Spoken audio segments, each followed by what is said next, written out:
রাজনৈতিক কুটকাচালি, দেওয়ালে চালছে পড়া কিছু বিপ্লবের গুলি, সামাজিক পরিচয়ের প্রতীক জাস্ট কিছু রং, নীল সাদা গেরুয়া লাল, আরো কত কি। চেয়ার টি শার্ট পরা পাড়ার ছেলেটা যখন কলকে ধরতে শেখে আর বলে, ওই দেখো উন্নয়ন দাঁড়িয়ে রয়েছে রাস্তায়, এই কলকাতা লন্ডন হলো বলে। লোকাল প্রতিনিধির যোগ পাওয়া যায় শিক্ষক নিয়োগ দুর্নীতি মামলাতে। ধর্মের নামে মারদাঙ্গা, আর কিছু লোক বিপ্লবের নামে হাত মেলায় এককালের শ্রেণীশত্রুর সঙ্গে।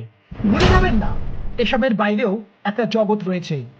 গঠনমূলক রাজনৈতিক বিশ্লেষণ, ইতিহাস, লোককথা, খানাপিনা, খেলাধুলো, হিরো হিরোইন, গসিপ, আরো কত কি। এগুলো তো খবর। খবর মানে কি শুধু নেতা নেত্রীদের ধাপ্পাবাজি? না, খবর মানে আপনি, আমি আর সে। সেই খবরের আঙিনাতেই জন্ম নিচ্ছে এক নতুন সদস্য, নিম্বু পানি। 14ই আগস্ট রাত 12টার পরে, ঠিক যেমন জন্ম নিয়েছিল আমাদের দেশ ভারতবর্ষ বা ইন্ডিয়া।